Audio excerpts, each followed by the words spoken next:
It's personal between me and you, and I'm going to do you some serious harm, you big stiff idiot. All right, Brendan Taylor here, True School Sports. I'm with Sam Garcia. First of all, Sam, nice to meet you at the convention. You're like one of the first people I met at the convention, so it's real cool. You work with Ruben Villa, who's a top contender in the featherweight division. Tell people about just your relationship with him. Well, I train him, so me and my dad train him, Max Garcia. We also own a gym together, Drag Ford Boxing Gym in Salinas, California. So we've been together for going on 6-7 years now. Yeah, he's a top contender. I'm just out here at the WBA campaigning for him to get a top 5 ranking so we could hopefully fight for the title next 2024, hopefully. Yeah, because he's already got a win over one of the champions in Venado. He beat Venado. Yeah, he beat Venados, and his only loss is to Navarrete, which was a close loss. So I think we're in line for the other sanctioning bodies, but the IBF and WBA is still sleeping, so we got to kind of let them know. Wake them up. Wake them up a little bit. Okay. Well, as far as you and I guess your father, what's your guys' background in boxing? How'd you guys come to be? My dad boxed in the military way back in the day, just doing it, and he got into it. He started working with a kid from Salinas, and they went to the Olympic trials and went to the box office, lost to, his name was Jose Sla, and he lost to Ricardo Williams. Okay. But he had a successful pro career, was ranked #1. He had a couple of #1 contenders, things like that. So it's just like a family business basically at this point. Yes, it's in your been blood. Over 20 years, yeah, so it's crazy. It's in the DNA. So we opened our gym up, now we're open to the public. So, hitting off with Ruben Villa, who's just super easy to work with, he works extremely hard.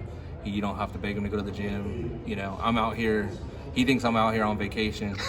He's out there doing his strength and conditioning, getting ready for March. So I think that's what's coming up next. Okay.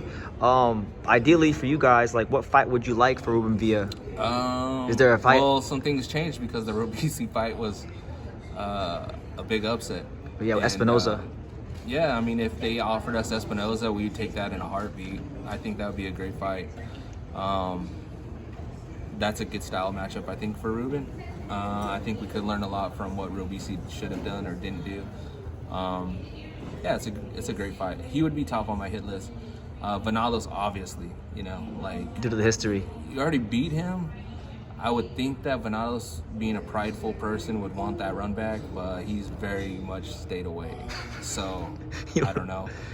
The winner of the WBA title. Raymond Ford and Otabek Kholmatov. Yeah, Kholmatov and Ford. You know anything about Kholmatov? Because Kholmatov... I know he's a big, strong fighter. He's big. He trains down by me, so I see him all the time. Yeah, I know he's a big, strong guy. And I know Ford is I want to say similar to Ruben, but he's a fast, slick boxer. Yeah. You know what I mean? At least that's his style. That would be interesting.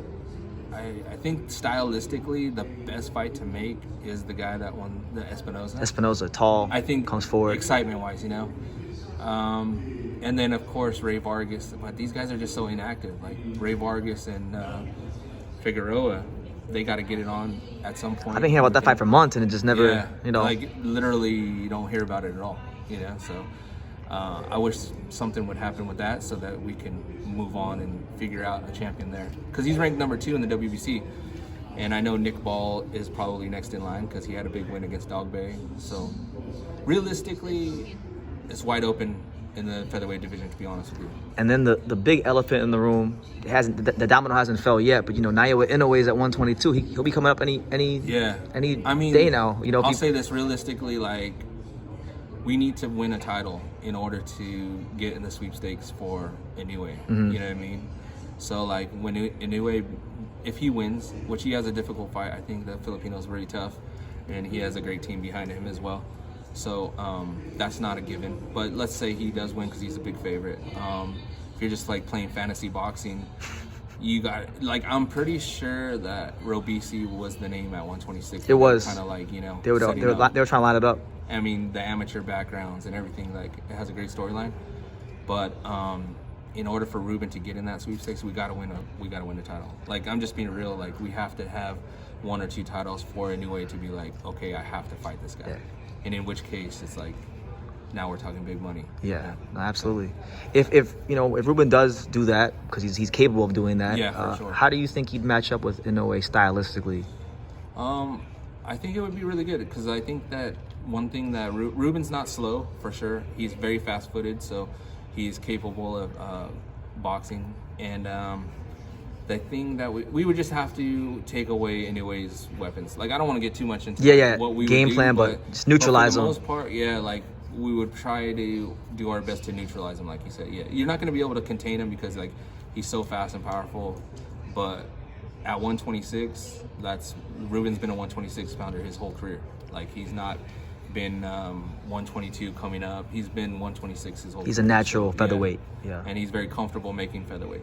So, and he's not a small featherweight. So, yeah, it's good. It's a fight that we obviously want. Like, everybody, I'm sure everyone around those weights. It's like Canelo, but like in the lower weight classes, pretty much everyone. Exactly. So, I mean, that's something that we want, obviously, but I only want that. I'm being realistic. Like, we're not going to be in that conversation unless we're the world champion, because that's all Inoue is going to want to fight, is other world champions. So, no, absolutely. Which is, reasonable.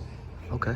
All right, Sam. Well, any final message you want to give to the boxing world about what you guys are going on and down there in Salinas before we end the interview? We got a great gym in Salinas, California. So if you're looking for a place to like come hold your training camp or something like that, it's a beautiful area, like 15 minutes from Monterey. So it's a great spot. But I mean, that's just plugging our gym. But we'll be Ruben Villa is going to be on the move, and we got some other good young prospects like Jorge Montevilla, who's 8-0 with 8 knockouts as a welterweight, and Andrew Rodriguez, they call him Superfly. Okay. He fights at 115. He's 2-0, and he's getting going as well. So big 2024 for our stable and our team. Well, there you go, Sam. Thank you. Thank you for watching another video on the untouchable True School Sports Empire. For more great boxing content just like this video, click right here and make sure you subscribe. Much love from sunny South Florida.